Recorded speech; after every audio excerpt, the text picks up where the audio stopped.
Hello guys, how are we doing? I hope everybody is doing very, very well as always. Welcome back to the channel, welcome back to another video.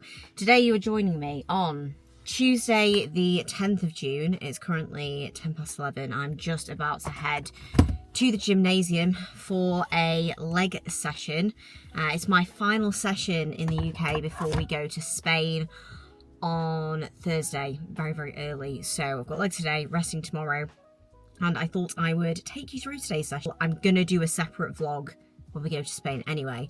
But I thought I'd take you through today's session, especially as I've hit some big new lows over the past couple of days as well. I'm down to 124 pounds at the moment. So moving along nice and efficiently, which is good, but still feeling good with training. Training is tremendous. So I thought I would guide you through the session, take you along. Those of you that are dieting, not dieting, doesn't really matter.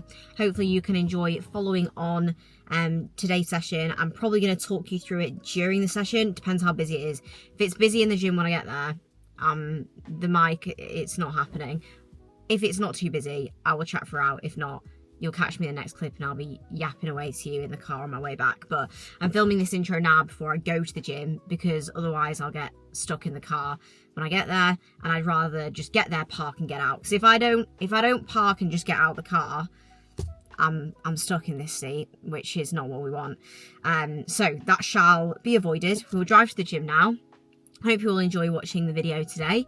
In advance, thank you to everyone who has subscribed to the channel, who has been liking, commenting. Honestly, I absolutely love the engagement. But if you have not yet subscribed, please subscribe. Please like this video. We've been pretty close to 100 likes on the recent ones, which has been awesome. So let's try and get this one to 100 likes as well. That would be wonderful. It would very much fill my heart. So thanks for all the support, guys, in advance. We'll crack on with today's video.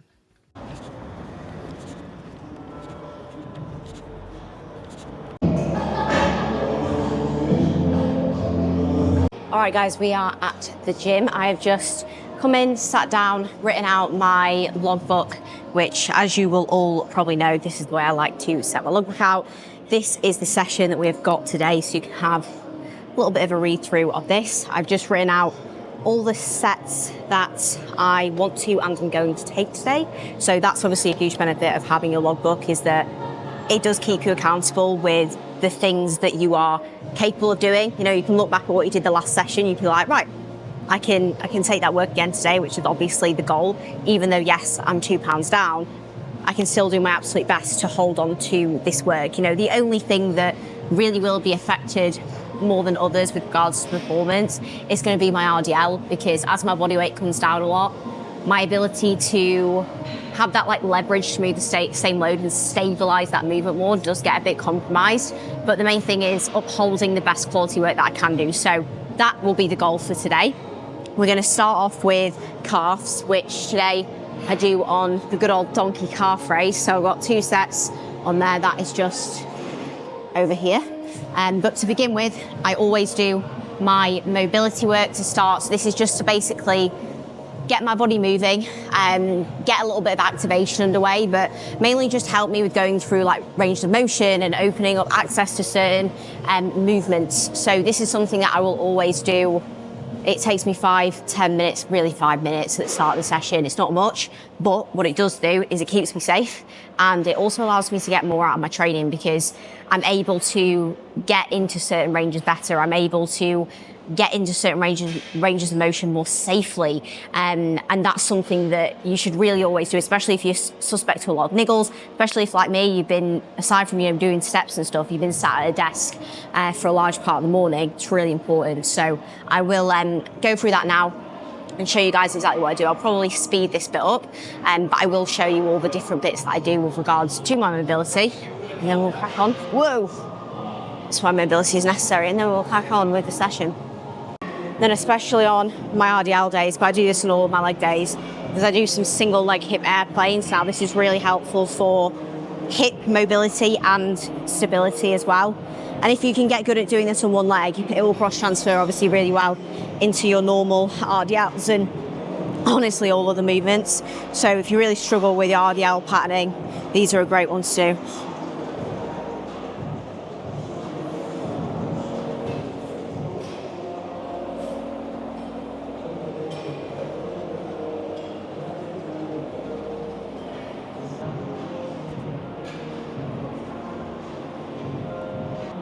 And just another one that I like to do is some extensions and then coming into flexions. This kind of helps me with my, honestly, like my knees, but also my hip flexors.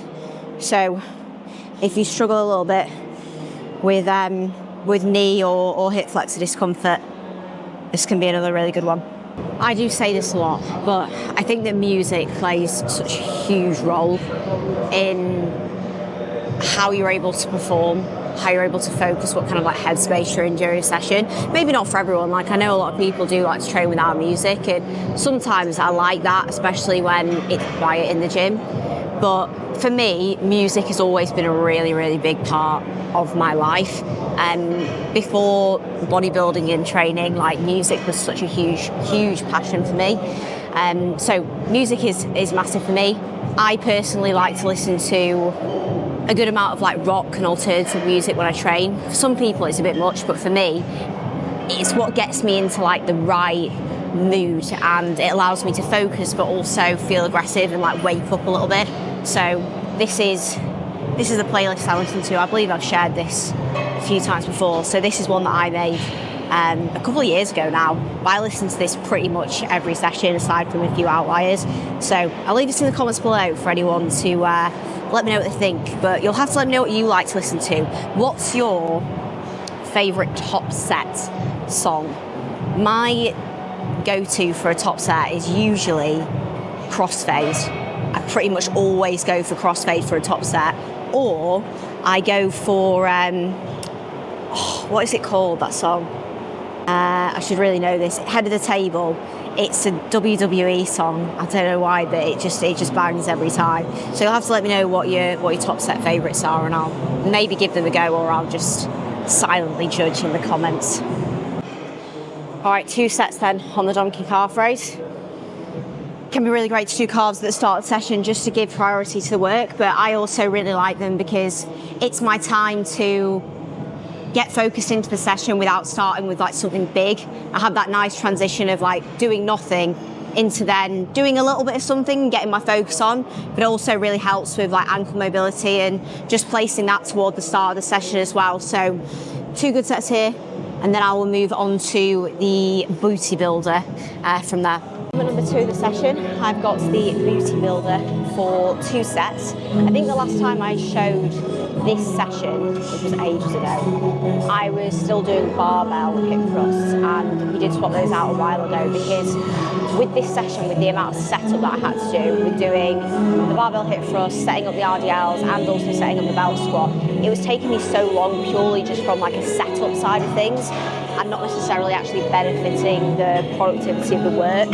So just swapping to something that's a bit more efficient to set up actually allows me to get more productive work in and get more out of the session, and that's always something that you have to weigh up when you're programming and also looking at someone's like time efficiency and just like the effort rate. So I'm going to do 2 sets on the booty builder here because it's a pin load machine, so I don't even have to worry about putting plates on. Thank you. I literally just put the pin in, good to go. And honestly, the booty builder does also feel really good. So why am I doing this at the start as well? Anything with your glutes that is short and challenge, honestly any movements that are a bit more challenging in the short, you might want to place those at the start. Not always, like there's still benefit to putting them at the end, but if you want to get the most out of them, do them at the start. Equally, it intentionally causes me to drop a little bit of load on my RDL because I'm intentionally pre-fatiguing before I go into the RDL, and there's nothing wrong with intentionally pre-fatiguing, doing some work before a certain movement, because you increase your readiness and you might also drop off a bit of load exposure. That's not reducing what you can get out of the RDL, it's just maybe making that movement a bit safer, and means that you have less load exposure but still get good stimulus out of it. So that's just a little bit of reasoning. There's always different pros and cons to having different movements in different parts of the session, but for me, I do these at the start, works really well. I feel a lot safer going into my RDLs because I have that engagement with my glutes already there, which can make a huge difference. And again, it just stops me being silly with load, which is also something that can be, you know, just massively helpful. It's a general tip as well, if you struggle a bit with activating your glutes on hip thrusts. A big reason why a lot of, whoa, that is shaky. A big reason why a lot of females struggle with this is because we naturally have quite an anterior tilt to our pelvis, so that's basically like an arched back. You want to basically have the opposite of that, so you want to have a posterior tilt like this. So think about almost like turning your abs on a little bit, tucking your pelvis through, and that's going to help you to actually keep tension on your glutes, and also just keep your like core nice and tight and allow you to brace well throughout. So whenever you set into movements like this, and I'll show you now in my next warm-up, as you get in, rather than being like here, see how I've got this arch in my back, you want to tuck it in, keep your glutes on, bit of a posterior tilt to your pelvis, and that will help you as well with getting that full extension at the top, rather than being arched like this, which makes it really hard to get that full extension. This is where there really won't be much chatter at this point. Once I get to the main movements of the session, whether it's like an RDL or press, leg press, I don't really talk very much. Obviously, if I'm on my own, I don't chat. I don't really chat to too many people in the gym unless it's toward the end of the session. Now I'm kind of like able to turn the dimmer switch down a little bit. But now I just focus on the work that's in front of me, do my warm-ups, execute them as needed, think strong throughout, and just get after a good set. As I mentioned, I want to get a good set with 120 today. That will be the goal. I will take a set with 120. Whatever it looks like, I will take that this week and I will assess moving forwards from there. But I never go into like an RDL, especially in a diet, and think, how weak am I going to be today? I think that's a problem a lot of people do, is they'll be like, oh, am I going to feel weak today? Am I going to feel weak? No, go into the session with the mentality of being strong. Like, how strong am I going to be today? If your strongest is maybe down in numbers from last week or whatever, it doesn't matter if that's your strongest, but you have to take a strong mentality, because so much of the work that you're able to take is honestly just mentality related over anything else.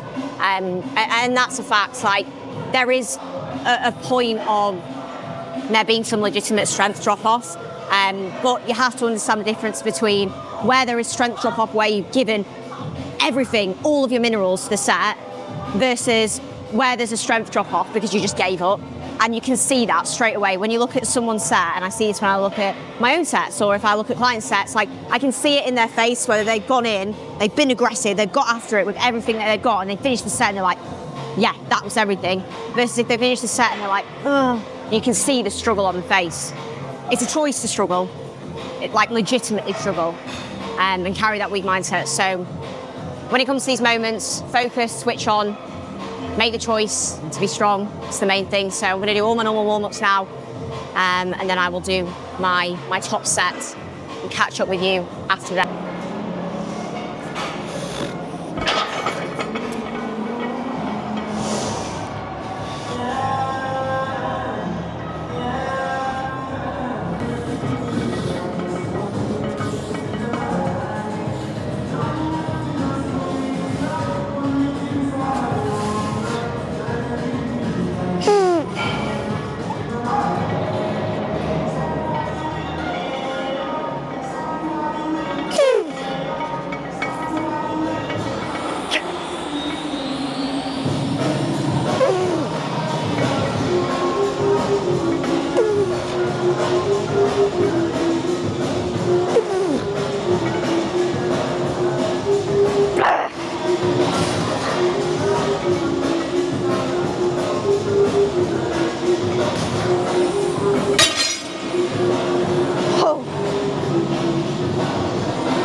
Fuck you.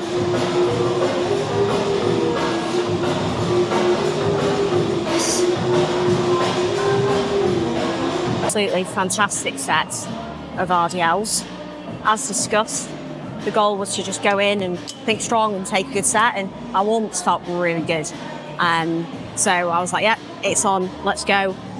And I took 124.7, I believe.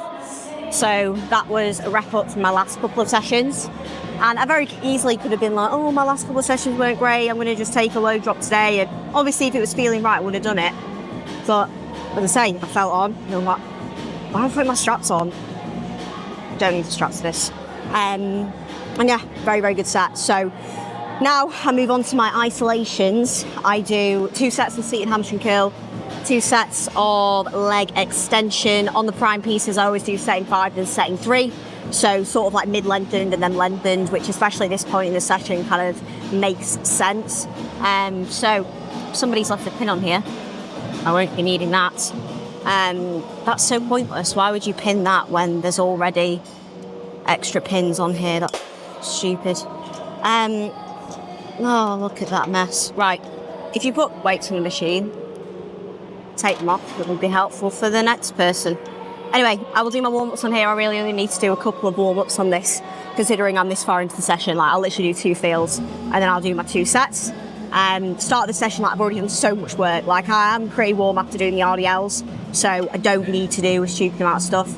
People always ask about warm-ups, and the reality of warm-ups is, like, you kind of have to start to learn, like, a bit of intuition with them. Like, maybe set yourself some rules to begin with, like, yeah, 2 or 3 warm-ups, but you're just trying to bridge that gap to make sure you're going from, you know, not doing the movement to doing your top set, whilst having a good amount of blood flow and being safe. So, like, at this point in the session, feel or 2, and I'll be ready to go. 2 sets on prime leg extension next. I've recently started using the hustler pad on this, because we had the padding redone on these, and, like, it's really quite, like, squishy. So I wasn't able to, like, really drive against it. Plus, the hustler pad just gives you more stretch anyway.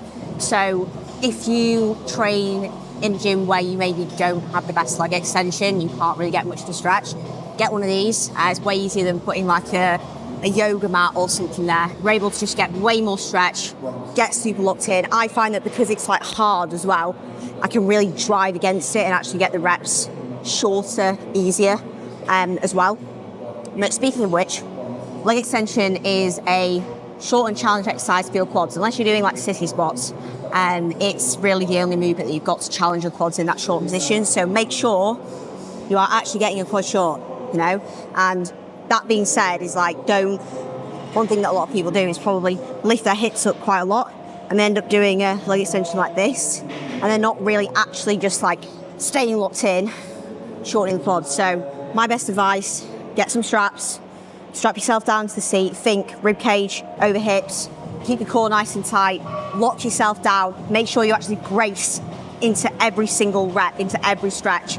Come down into each rep, down to that stretch, you breathe in, and then you drive through, and as you drive through, you keep yourself locked down. You might have a little bit of hip shift around when, you know, you're moving a decent amount of weight, and there's always going to be arguments against it. I mean, has anyone seen Tom Platz do leg extensions? It's some of the best quads of all time.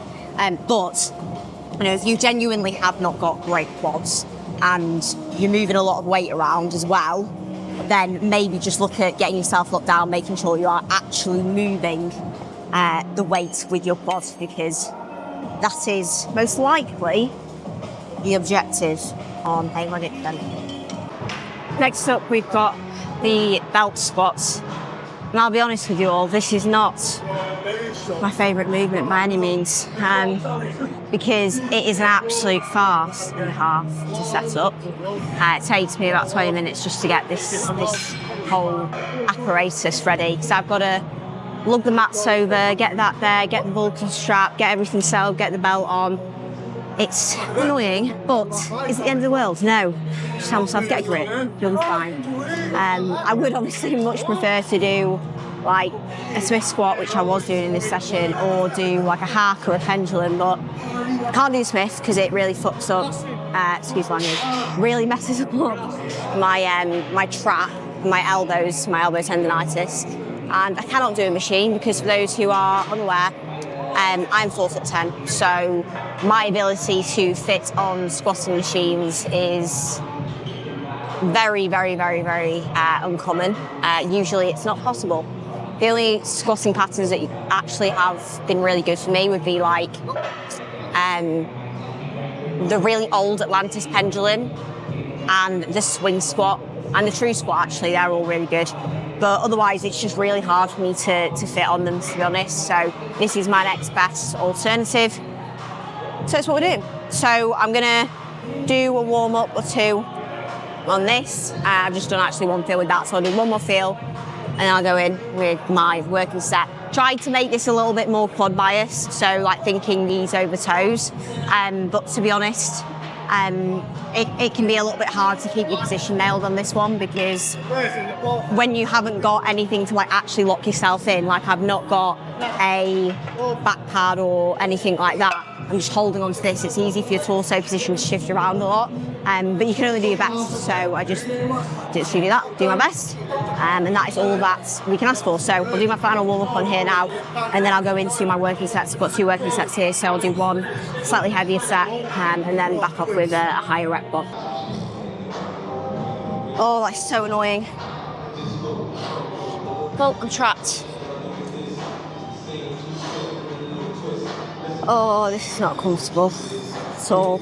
All right, guys, the panic is setting in. I'm not gonna lie. How the flying fuck do I get out of this? Oh, Jesus Christ. Now that, as I say, that is the issue with that, because I have nothing to drive against there when I get into those hard reps. It's just really annoying. But honestly, that's why I probably need to just stick to like 10 reppers and above, because anything low rep on that, you just can't brace properly and stabilise yourself with it, because there is no stability with it. That's just where different movements are appropriate for different things. I'll be honest, I get really annoyed at myself when that happens. Like, I don't ever fail reps. I just don't, so I just don't go for stupid reps. But it happens sometimes. I felt like leg power, that was there, no problems. But it's just set up, it just gets me every time. Very well. We'll move on. I'll do a good back off set. And as I say, just make a note for next time. Just don't do a set like that. And I just need to figure out how to get this back up, which is, yeah, that's the worst part. I will not be defeated. I will go again. I'll use the fuel of this top. If you've not seen the back of this top, these are some of the new MBW tops that we've got. This is our opportunity to be uncommon top. We've got another one that says champion of the process. I think I showed it in an older video. They're coming soon, I presume. If I know the date, I'll leave it on the screen. But this is my opportunity to be uncommon. Essentially, don't be a pussy and crack on and do another set and make it better. Definitely had a better position on that one as well, just being a bit more locked over. So I like when you have not bad set, but say like a set doesn't feel as good as you want it or whatever, just use it as a learning opportunity. Like, I really don't get the issue with something not being perfect or needing improvements. Like, that is bodybuilding. Like, the reason why I love this is because I'm always finding new ways of how can I do that better, how can I make this feel better, how can I get more out of it. Like, that's the whole point. Don't forget the whole point. So on a setup like that, I'm like, yeah, the first set wasn't amazing, but how can I make that better for the back off? Back off was much better. That's a win. Amazing. Taking something new away from the session. Always have an opportunity to look for the positives. Last leg movement of the session. We have got a single leg press. This is the Atlantis leg press. It's nice because it obviously is already set up as a single leg, and you can obviously do this on a normal leg press, but you can just do a single leg. This is a bit more of a glute bias movement, so like a squatting pattern that is more glute bias by having a high stance and focusing more on like hip flexion rather than knees over toes. So if you want more glute, you want to think more about dominating the movement with hip flexion rather than dominating the movement with knee flexion and knee travelling forwards over toes. Obviously, you're still going to get knee flexion when you're doing something that's like glute bias, but you're just not trying to think about pushing that knee forwards over your toe. You want to keep a bit more of like a straight or fixed angle to your shin, leave more with literally the hip flexion, hip dominance over anything else. So I literally will go straight into this one because I'm ready to get after it. So one set here, and then we will move on to abs to finish the session. I do finish off with just 3 sets of abs to finish the session. I've been doing like rear facing, as you see, like rear facing, facing away, cable crunches, which feel really nice for my abs, but I'm not gonna lie, this really hurt my elbows. So I have really bad elbow tendonitis, which it comes and goes. So like sometimes it feels fine, sometimes it's not. That's an instance where it doesn't feel so great. So I'm probably going to try like wrapping my elbows in, seeing how it feels. Obviously I could do a machine instead, but it's not that bad. I know I can manipulate it, and I really do like the facing away variation, because I feel like just the resistance profile of it feels really good. I feel like I can get, well, I feel a nice stretch in the lengthen, but then I can really get my abs like really short and contract them, and get good connection, which is something I do struggle a little bit with. So I'm probably still cracking those, just adapting slightly, and that will finish off the session, and then I will catch you in the car on the way home for a little bit of a wrap up. Okay guys, session complete. I'm now on my way home. I'll keep this short and sweet because you don't want to see me just driving for 20 minutes with no additional footage. I think the drop-off rate would be substantial. But that was a really good session. Training honestly is feeling really good at the moment, which is obviously what we like to see.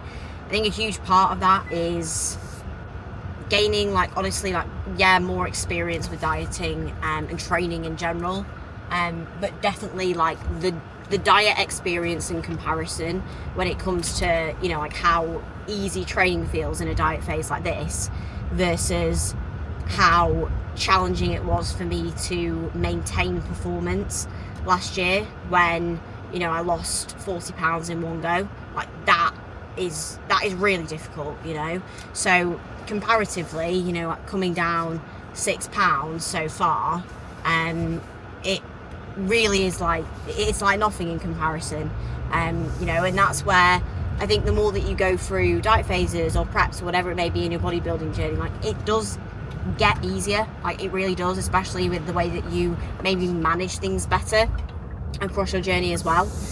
So don't think that because you're doing your first ever diet or your first off season or whatever it may be and you're finding it hard, like it's going to be hard. The first time you do anything, it's going to be hard, but the more that you do it, the easier that it becomes, because you gain skill, you gain resiliency, you gain perspective, I think, over anything else. So just some important things to essentially keep in mind there if you feel like you are struggling a bit more in a diet, and maybe you follow whether it's my content or AJ's content, you're like, oh, these guys have it, like they seem to be finding it so easy or whatever. Like, yeah, but like I've been bodybuilding for 8 years, AJ's been bodybuilding for 10-12 years, something like that.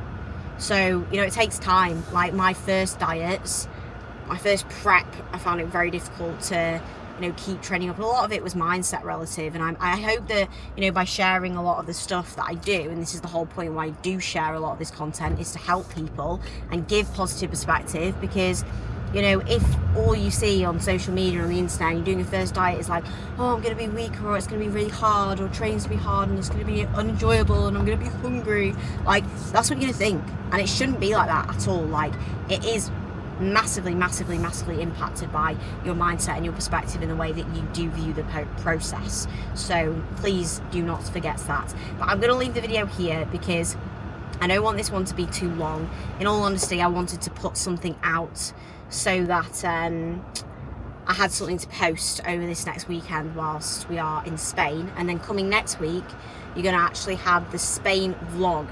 So I'll probably just do one whole vlog of different bits when we are in Spain, including the show. If it's really long, I'll split it into 2. But we go not tomorrow, but the day after that. So tomorrow is going to be a day of preparing and getting things ready for the travel, making sure that everything's all packed, making sure we are good to go. And then we go on Thursday. So I'm absolutely buzzing. So if you have made it to the end of this video, thank you very much for watching. I hope you have enjoyed watching the video. Please do like, subscribe, all that amazing stuff, as I did mention. As I say, if you've made it to the end of the video, I said this earlier, comment below what your favourite Top Set song is, because I would like to know. Maybe I'll add it to the playlist, as I say, if I think it's good. So yeah, thank you for listening, guys. Thank you for listening. Oh God, my brain's not working. Thanks for watching, guys. Yeah, thanks for watching. And I will see you all in the next one.